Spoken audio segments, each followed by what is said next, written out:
बीच बड़ी खबर आ रही है। बीजेपी दफ्तर पहुंचेंगे सीएम योगी, बीएल संतोष के साथ बैठक में शामिल होंगे। कैबिनेट मंत्री भी इस बैठक में मौजूद रहेंगे।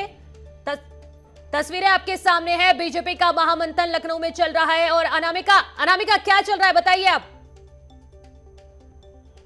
देखिए, बड़ी खबर यही है कि इस वक्त की मुख्यमंत्री योगी आदित्यनाथ पार्टी मुख्यालय पर पहुंच चुके हैं। जो तस्वीरें सीधी मैं वो दिखा दूं आपको। मुख्यमंत्री योगी आदित्यनाथ की गाड़ी है वो जो सीधे कार्यालय के अंदर आ चुकी है और मुख्यमंत्री इससे उतर करके अंदर जा भी चुके हैं। लेकिन मुख्यमंत्री के आने से पहले दोनों कैबिनेट मंत्री, साथ ही मंत्रिमंडल के सदस्य, इसके अलावा पार्टी के पूर्व प्रदेश अध्यक्ष, वर्तमान प्रदेश अध्यक्ष और तमाम पदाधिकारी अंदर मौजूद है। और सुबह से ही चूंकि बैठकों का दौर चल रहा है, लेकिन शाम 5 बजे का समय मुकर्रर किया गया था खास तौर पर मंत्रिमंडल के लोगों के लिए, जिसको देखते हुए तमाम मंत्रिमंडल के सदस्य, जिसमें खास तौर पर सिर्फ और सिर्फ कैबिनेट मंत्री, इसके अलावा मुख्यमंत्री योगी आदित्यनाथ, साथ ही पार्टी के कुछ पुराने नेता भी अंदर मौजूद हैं। और ये माना जा रहा है कि कुछ ही देर के बाद बैठक शुरू हो जाएगी। यानी कि जिस तरीके से बीएल संतोष 3 दिवसीय दौरे पर हैं अपने, इसमें आज दूसरा दिन है और दूसरे दिन भी सुबह से ही बैठकों का दौर चलता रहा है। हालांकि जो क्षेत्र के लोग हैं वो आते रहे, राष्ट्रीय महासचिव आए, राष्ट्रीय महामंत्री आए, उनके अलग अलग खेपों में बैठक होती रही। लेकिन ये बैठक जो है ये अब तक की सबसे बड़ी बैठक है, कम से कम आज के पूरे दिन को मिला दिया जाए तो।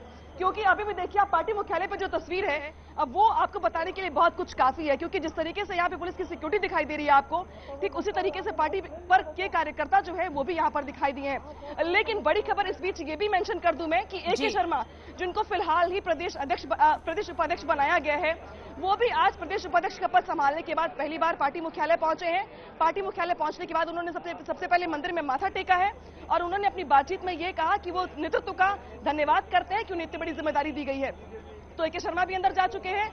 इसके अलावा तमाम जो प्रदेश अध्यक्ष, पूर्व प्रदेश अध्यक्ष रहे, चाहे सूर्य प्रताप शाही की बात करें हम, रमापति राम त्रिपाठी की बात करें हम, या लक्ष्मीकांत वाजपेयी की बात करें हम, तो बैठक की खासियत यह है कि पुराने नेताओं को भी बुलाया गया है, साथ ही वर्तमान के मंत्रियों को भी बुलाया गया है। और ये कार्यकर्ता आपको दिखाई दे रहे होंगे जो बाहर से मिलने के लिए आए हुए थे, सबको अलग अलग समय दिए गए थे, मेल मुलाकात जिनसे खत्म हो भी चुकी है। लेकिन इसके अंदर जो बैठक चल रही है वो इस तस्वीर से ज्यादा महत्वपूर्ण है 2022 के चुनाव के लिहाज से। क्योंकि अब बताने के लिए शायद कम से कम मंत्रियों के पास वो खाका भी है जो बताएंगे वो कि कोरोना काल से लेकर 4.5 साल के कार्यकाल में उन्होंने क्या काम किया है। और उन्हीं के फीडबैक के आधार पर कम से कम 2022 के चुनाव को लेकर जो स्ट्रैटेजी तैयार की जा रही है, प्रचार का प्रारूप तैयार किया जा रहा है, मुद्दे तय किए जा रहे हैं, प्रचार अभियान की रूपरेखा तैयार की जा रही है, उन तमाम कवायदों के लिए कम से कम आज की जो बैठक है वो काफी महत्वपूर्ण भूमिका निभाने वाली है। जी बिल्कुल अनामिका, और कितनी देर में ये बैठक शुरू हो जाएगी, किसका इंतजार किया जा रहा है, कितनी देर ये चलने वाली है, मेन एजेंडा क्या होगा इस बैठक का? और देखिए, सुबह से ही सुनील बंसल की बात करें हम, स्वतंत्र देव सिंह की बात करें हम, बीएल संतोष की बात करें, राधा मोहन सिंह की बात करें, चारों सुबह 11 बजे से कंटिन्यू यहां पर बैठक कर रहे हैं। चारों अपनी जगह पे ही हैं, ऑफिस में ही मिल मुलाकातें कर रहे हैं, बैठकें कर रहे हैं। लेकिन चूंकि 5 बजे का समय बाहर के लोगों के लिए था, मंत्रिमंडल के लोगों के लिए था, तो 4:30 बजे के बाद से सरगर्मियां यहाँ पे बढ़नी शुरू हो गई। एक एक करके मंत्री यहाँ पहुंचने शुरू हो गए। ब्रजेश पाठक की बात करें या सूर्य प्रताप शाही की, जयप्रताप सिंह की, सुरेश खन्ना की, इसके अलावा अलग अलग डिपार्टमेंट्स के जो मंत्री हैं, खासतौर पर कैबिनेट मंत्री हैं, वो सारे मंत्री 5 बजे तक यहाँ पर पहुंच गए थे। लेकिन सबसे आखिरी में मुख्यमंत्री योगी आदित्यनाथ प्रोटोकॉल के आधार पर यहाँ पहुंचे हैं। और मुख्यमंत्री योगी आदित्यनाथ के पहुंचने के साथ ही ये मान लिया जाएगा कि 5 मिनट के बाद ये जो बैठक है वो शुरू हो गई है। और अब जिस तरीके से तस्वीर यहाँ पे बताने के लिए काफी है कि अब जो कार्यकर्ता बाहर से मिलने के लिए आए थे उनको बाहर निकाला जा रहा है अंदर से। यानी कि अब जो मिल मुलाकातों का दौर था वो तो खत्म हो गया, लेकिन जो महत्वपूर्ण बैठक है आज की वो शुरू होने वाली है। और इसी के साथ कम से कम ये मान लिया जाएगा कि 3 दिवसीय दौरा जो बीएल संतोष का है उसमें आज दूसरा दिन है जब वो मुख्यमंत्री के साथ दोबारा बैठे हैं। क्योंकि इसके पहले कल भी बीएल संतोष मुख्यमंत्री आवास पर गए थे, शाम 6 बजे पहुंचे थे, 10 बजे रात तक बैठकें चलती रही थी, करीब 4 घंटे बैठे थे। और आज दूसरा दिन है जब मुख्यमंत्री के साथ एक बार फिर वो बैठ रहे हैं। तो ये भी महत्वपूर्ण संदेश देने के लिए काफी है कि जिस तरीके से जो भी कार्य योजना तैयार की जा रही हो, तैयारियां की जा रही हो, रणनीति तैयार की जा रही हो, लेकिन उन सब में मुख्यमंत्री योगी आदित्यनाथ की भूमिका बेहद महत्वपूर्ण है। और इसलिए कल भी उनके साथ बैठक हुई थी और आज भी मुख्यमंत्री पार्टी मुख्यालय पर आए हुए हैं। प्रयास ये किया गया है कि तमाम मंत्री जो विभाग का जिम्मा संभाल रहे हैं, क्योंकि जिनके पास कैबिनेट का प्रभार है, उनके पास विभाग का जिम्मा है, उनकी जवाबदेही है, तो वो ये बताएंगे कि उन्होंने कितना काम किया है, उनके विभाग के जो कामकाज है वो जनता तक कैसे पहुंचेंगे। यानी कि अब तक जो काम किया है अगले 6 महीने में उसको दिखाना भी है, बताना भी है और क्षेत्र में पहुंचाना भी है कि हमने अपने क्षेत्र के लिए, अपने जनता के लिए, लोगों के लिए, प्रभारी वाले जिलों के लिए क्या काम किया है। तो ये नीलो एक तरीके से देखा जाए तो एजेंडा सबसे बड़ा तो 2022 के चुनाव का है, लेकिन 2022 के चुनाव में अभी 6 महीने का वक्त है। तो ये जो 6 महीने की एक्सरसाइज होगी वो कुछ ऐसी ही होगी जहां पर बैठकों के जरिए जो बीजेपी का कम से कम फॉर्मेट भी रहा है रणनीति तय करने का या चुनाव प्रचार के लिए स्ट्रेटेजी बनाने का, एक चुनावी माहौल बनाने का, चुनावी मोड में जाने का, तो कम से कम वो यहाँ पे जरूर दिखाई दे रहा है। और अभी ये बैठक कितनी देर चलेगी ये कहना जल्दबाजी होगी, क्योंकि तमाम मंत्री हैं, बहुत कुछ कहने के लिए निर्देश भी दिए जाने हैं, मुख्यमंत्री का भी संबोधन होना है। तो इस बैठक में कितना वक्त लग जाएगा ये कहना मुश्किल है, लेकिन हाँ इतना जरूर है कि ये बैठक अब तक की बैठकों में सबसे महत्वपूर्ण बैठक है।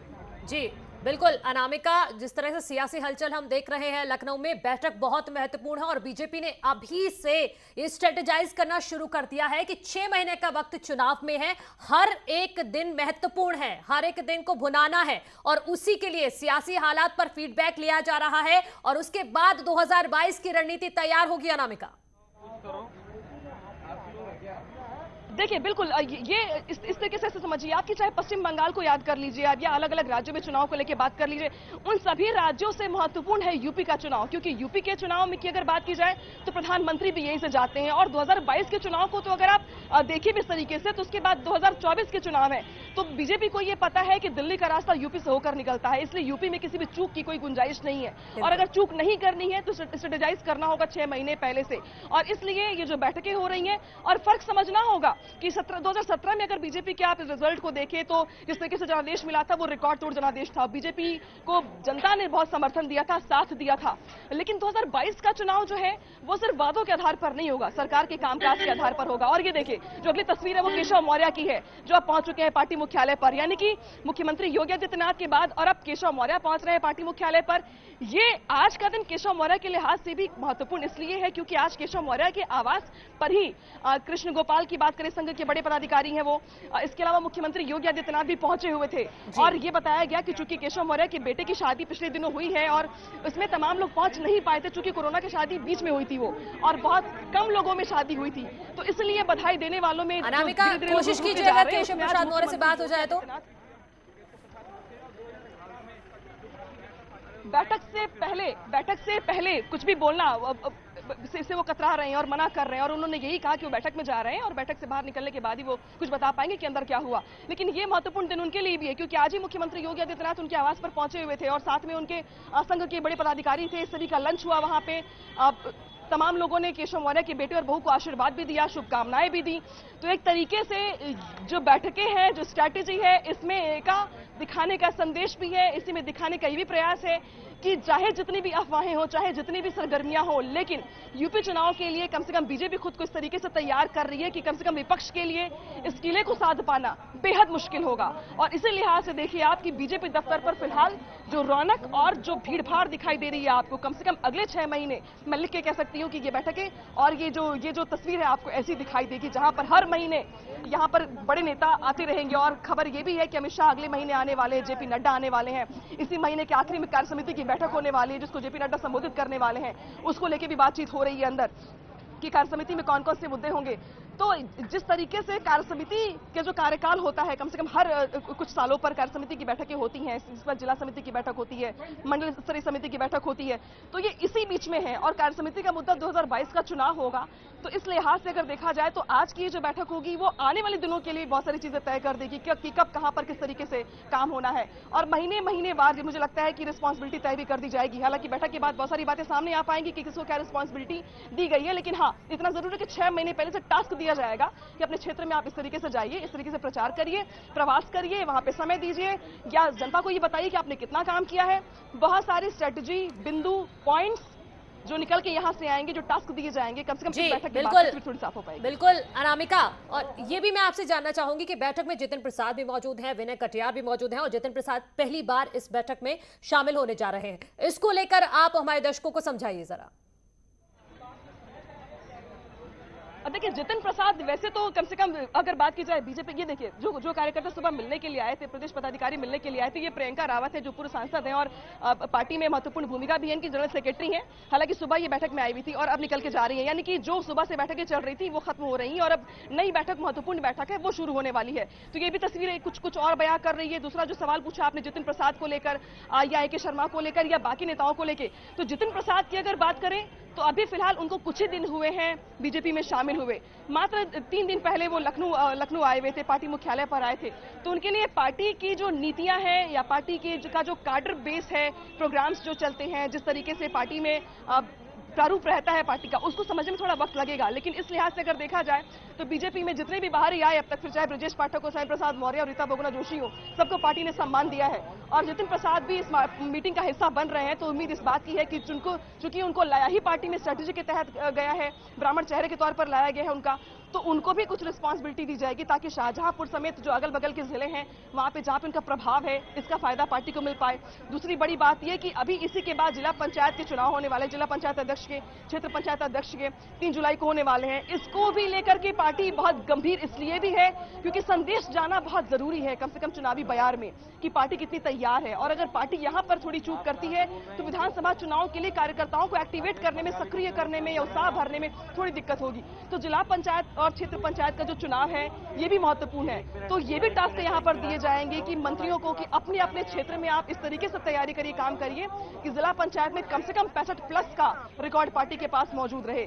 तो ये भी एक महत्वपूर्ण फैक्टर है, इस पर चर्चा करना होगा क्योंकि आगामी चुनाव जो है जिला पंचायत के, ये इस लिहाज से महत्वपूर्ण हो जाते हैं। और अब देखिए, मुख्यमंत्री योगी आदित्यनाथ की गाड़ी यहां पर लगी हुई है। हालांकि सारे नेता लगभग अंदर जा चुके हैं, अंतिम में केशव मौर्य पहुंचे हैं। और अब अगर बात की जाए अभी की, तो सब अंदर जा चुके हैं। और अब इसे हम कह सकते हैं कि 5, 7, 10 मिनट में ही कम से कम ये जो बैठकें हैं शुरू हो जाएंगी। सभी का संबोधन होगा, सभी को बोलने का मौका दिया जाएगा। प्रयास ये होगा कि जिनको थोड़ी बहुत दिक्कतें आ रही हो अपने विभाग में या जमीन पर कुछ दिक्कतें आ रही हो सामंजस्य बिठाने में, उसमें भी काफी महत्वपूर्ण भूमिका होगी इस बैठक की, क्योंकि सरकार और संगठन दोनों ही डिपार्टमेंट जो हैं उसके लोग यहाँ पर हैं। संगठन की तरफ से बीएल संतोष, बिल्कुल अनामिका, इसी से जुड़ा मेरा एक सवाल है। हम इस बैठक के हर एंगल को समझने की कोशिश कर रहे हैं कि बीएल संतोष भी हैं, गोपाल कृष्ण भी हैं, विनय कटियार भी हैं, जितिन प्रसाद भी हैं बैठक में। तमाम बड़े नेता, पुराने हो या नए हो, सब इस बैठक में मौजूद हैं। तो क्या किसी को कोई अहम जिम्मेदारी चुनावों के तहत यहां से निकलकर सामने आ सकती है?